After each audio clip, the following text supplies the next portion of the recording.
Ancien pharmacien devenu vigneron, Glenn Simmons est aujourd'hui le fier propriétaire du vignoble Lighthall, une petite entreprise familiale où tout le monde participe à la production du vin. Ruby a visité ce joli vignoble.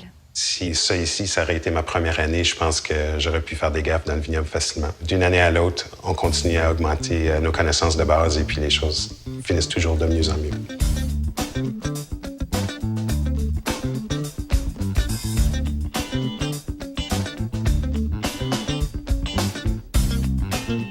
Glenn, tu n'as pas toujours été vigneron. Tu as commencé comme pharmacien. Est-ce que tu peux nous parler de ton parcours professionnel et pourquoi tu as décidé de te lancer comme ça dans l'industrie du vin?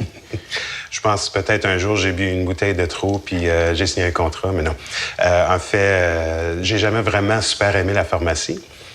J'ai décidé de prendre une formation de sommellerie, en fait, au Collège Algonquin à Ottawa, pendant que je travaillais à Ottawa. Et puis, ça a vraiment augmenté ma passion que j'ai toujours eue pour le vin.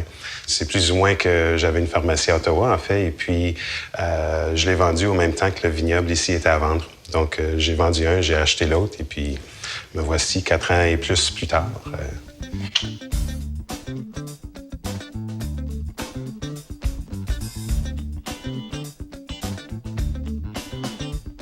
Mes enfants sont impliqués dans l'écrasage des raisins, en fait, surtout avec le pinot noir.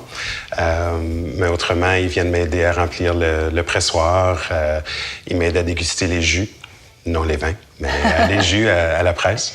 Ils viennent passer autant de temps qu'ils peuvent, c'est sûr. Et les enfants ont leur pinot noir. Justement. Oui. Est-ce que tu veux nous parler de ce vin-là? En 2009, je crois que c'était le... C'est ça. Puis en fait, le seul qu'ils ont à leur nom à l'instant, c'est le 2009, mais il y en a d'autres à venir. Okay. En 2009, c'était notre première récolte de pinot noir pour faire un vin rouge ici. Puis on a décidé d'avoir du fun avec. J'ai mis Geneviève, ma plus vieille, puis Patrick, mon deuxième, dans les cuves avec les raisins pour les écraser. Donc j'ai appelé le vin une réserve particulière, les grands.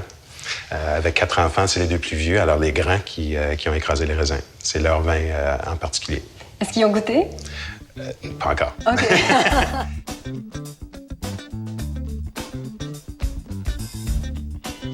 Parlons des vignes. Oui. Quels sont les raisins qu'on retrouve ici, les vins que vous produisez?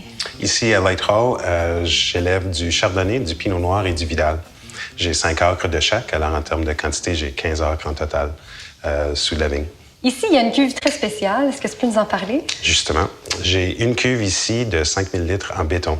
C'est assez spécial. C'est très traditionnel. Jean français, c'est venu de Bourgogne. Le bénéfice, clairement, c'est que, premièrement, ça aide à prévenir que le vin, au début de la fermentation, se réchauffe trop vite. La cuve comme telle, c'est une grande masse thermique, alors ça fait la transition de température beaucoup moins à pic. Et puis, le vin, en général, va être mieux balancé. On a des meilleures extractions de couleurs, de saveurs et de tanins, en général. Puis, qui travaille plus fort? Un pharmacien ou un vigneron?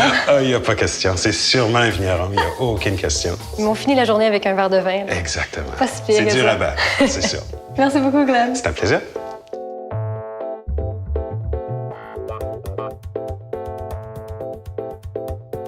Bye.